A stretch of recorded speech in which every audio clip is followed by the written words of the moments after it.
We didn't always watch football at Buffalo Wild Wings. Protect the football. Buffalo Wild Wings. Football the way it should be.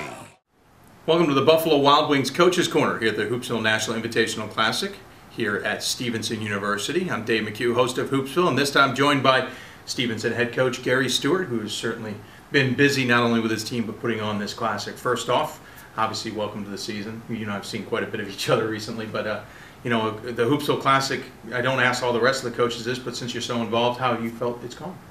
Well, I thought it has exceeded my expectations, and I had pretty high expectations coming in. So, and you've been a big part of that, Dave. Your work, countless hours to make this special for the student athletes, and terrific university administration here. So, I expected good things, and it's been terrific. Awesome. It has been certainly good basketball. Let's talk about your team. A team that I know you are still cultivating. You know, your second season, you're still getting used to guys who may have been here, but you're bringing in your own classes now, and really this program is, you know, trying to take that next step. You've played one game, you've got one more to go in the Classic, and then the rest of the season. How do you see the season at this point moving forward? Oh, we're certainly a work in progress. We are trying to integrate a lot of new faces with some returners, and then develop a new system on both sides of the ball. So the student athletes have been really receptive, and they're a hard-working bunch. Once we get the type of cohesion that we need on the floor on both ends, I think the sky's the limit for us. This year you enter the MAC conference. We'll get to that in just a minute, but let's talk about the out-of-conference. One of the goals of the Classic was to give each team some of the challenges. How do you think that has set yourself up for the rest of your out-of-conference play, which will start next weekend with NYU Poly as well?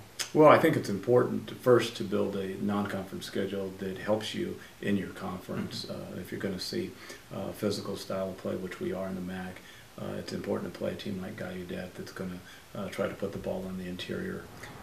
And then the size that UMass Boston presents will be a challenge for us, and the athleticism on the perimeter. So this bodes well for us moving forward.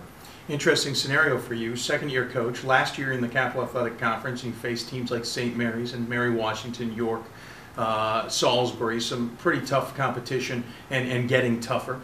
Second year, just after you got used to the CAC, now you're in the Mid-Atlantic Conference in the MAC, and you got to get used to a completely different set of teams and with different variables themselves. Is it a little bit strange in that sense, or is it almost rewarding that you didn't get into a routine?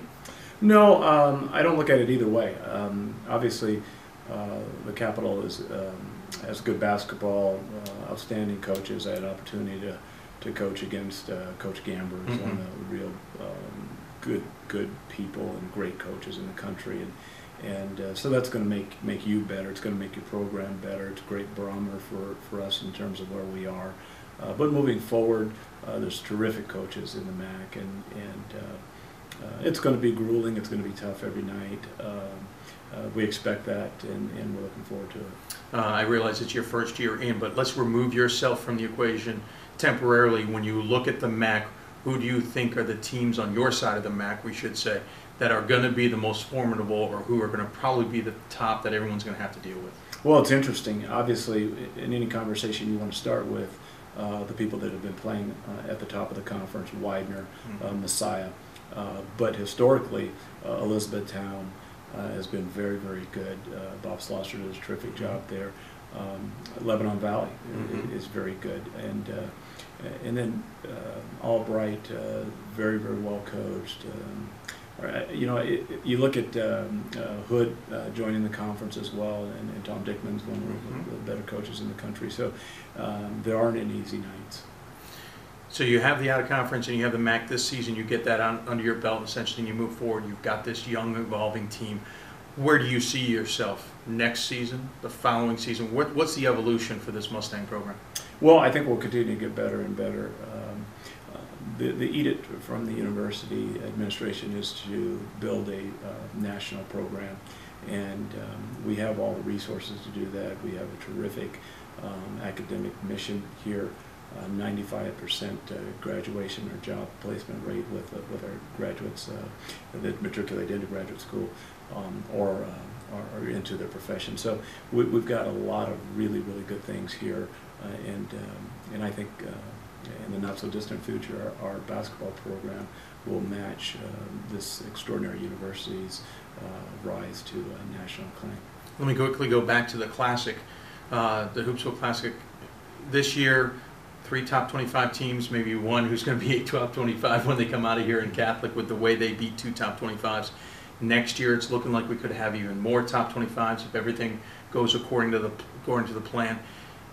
You're here hosting. Obviously, that makes it more challenging for your Mustang program. I know you've told me before that's almost what you want. Yeah, the better competition brings out the best in any competitor. And we want to challenge our student athletes. We want to play against the best people. We want to see where we are. We want to see what our strengths are. We want to see what areas that we need to grow and get better at. So playing in a tournament of this magnitude, you get a real breadth of college basketball in terms of people from different states. Transylvania has been so good, out of Lexington, so you get to see how they play, and then some people that are relatively close to us. So Randolph-Macon that's had a terrific program. So it's been very good from that standpoint. We want, I think, the country to know that if you come to this Classic, you better have them laced up, and you better have them laced up as tight as you can get them. And going along that line, how do you see this tournament evolving? And we indicated better teams maybe even next year. How do you see it evolving? What would you like to see it evolve to? Well, I know you and I have had some preliminary discussions on potentially growing the tournament, and we threw out some pod ideas earlier today. So I'm interested to get in a room with you and Brett Adams, our athletic director, and the three of us kind of put some things on the board of how we can do things better and how we can grow it to a point where it is a must stop for any program that has national aspirations.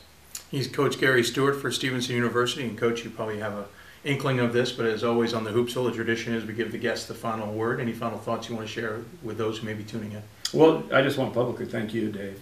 You've been, again, a tireless worker to make this tournament special, and we're grateful for that and looking forward to a really good year. The Final Four going to Atlanta for the first time to be housed with the Division I in the finals. So it's a special year, and I think we've kicked it off in a proper manner. I would agree. I think it's a great way to start the season. Thanks so much for joining us, and this has been another installment of the Buffalo Wild Wings Coaches Corner at the Hoopsville National Invitational Classic.